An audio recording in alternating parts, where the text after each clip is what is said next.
Happy Halloween, my fellow time travelers! Join with us in this journey to Italy to find out about mysterious ghosts and haunted places.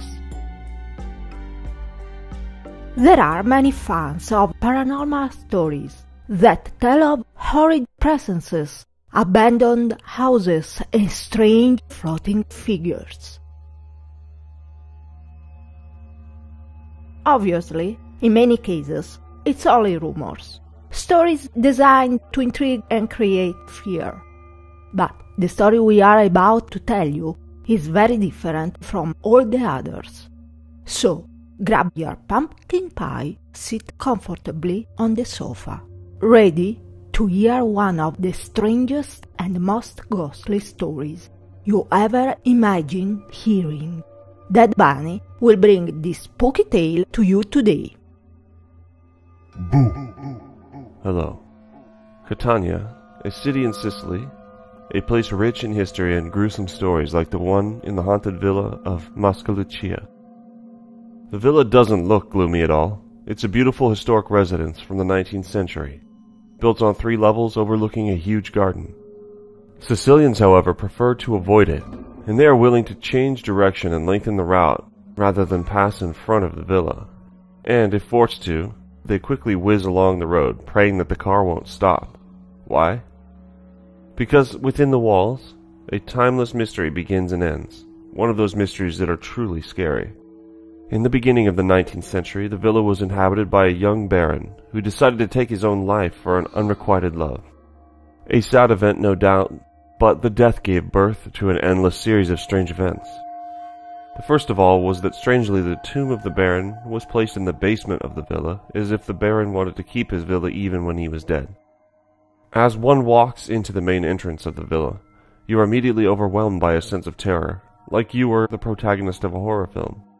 One is immediately enveloped by a sudden sensation of cold, and then the sinister noises begin. And moans that echo within the walls.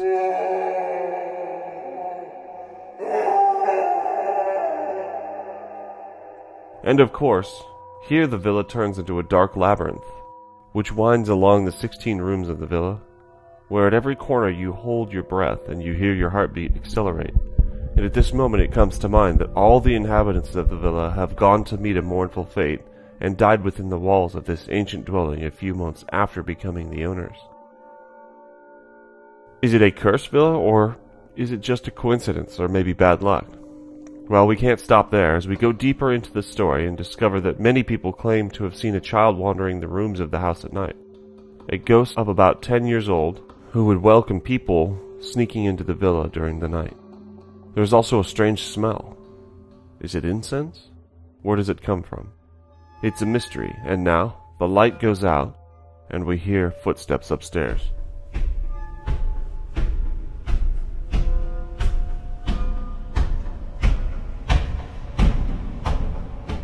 The light returns and our peregrination through the rooms continues. Looking out one of the windows, which overlooks the cemetery in front of the house, we see 2 figures wandering among the graves. They are the ghosts of 2 soldiers of the Second World War, and they're entering the villa. They seem to know these rooms as if they've been living there for millennia. We find them in front of us as if they had passed through the floor. The first soldier is a big fat man, and the other is skinny, almost a skeleton ghost. How can 6 men carry a tank on their backs? The first soldier asks us. We don't have any answer, do you? First clue. It happened in June 1944. Second clue. 2 significant places are Stratford-upon-Avon in central England and the Pas-de-Calais in France. The first soldier said, and once again this clue does not allow us to find the solution. Third and final clue. Batteries of artillery fired blanks and the military police diligently watched a crossroads.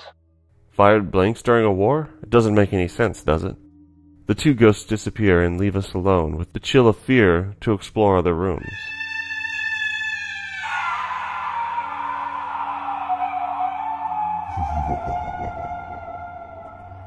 Suddenly the voice of the first soldier echoes through the halls like a 1940s wartime propaganda film. Ever heard of a ghost army? We're talking about the special troops of the 23rd Division. It's a tactical misdirection unit used by the Allies during the Second World War. Their base was located in the UK near Stratford-upon-Avon. Before arriving in England, the troops, actually artists, actors, and engineers, set designers in uniform, had been trained at Camp Forest, Tennessee, in Pine Camp near New York. Their task was to simulate additional divisions of the Allied Army. The aim was to trick the Germans into leaving the points that the Allied Army would actually attack uncovered. The intervention of the Phantom Army was essential in the success of D-Day on June 6, 1944. General Omar Bradley described this operation as the biggest bluff of the whole war. The Phantom Army consisted of tanks, jeeps, and inflatable trucks, equipped with equipment for making fake radio transmissions. The mission was kept secret until 1996. Silence. No more voices. No more ghosts. This is the last room, and it's the first light of dawn when we leave the villa. We tell ourselves that all we've experienced is only our imagination. But a resident passes us by grumbling, "It's not true." But I believe it. and then he disappears around the corner.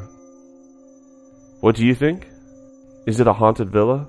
Leave a comment now. Your opinion matters. And if you want to become a time traveler, don't forget to like, subscribe, and share this strange story told by an alien and her imaginary friend, a pair that otherwise can't be found anywhere. If you'd like to support us on Patreon, you can find a link in the description as well as our store. In our store, you can get an exclusive t-shirt, sticker, and mug, and of course stay safe with a My Story Your Story mask. If you like this video, please give it a thumbs up. If you don't, press thumbs down twice, just to be sure. Take it easy. Peace. Oh, by the way, I'm an alien. But not that kind of alien.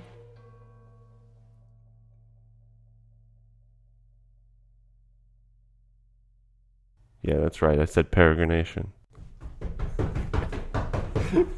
It's a really, really fast ghost. And stuff.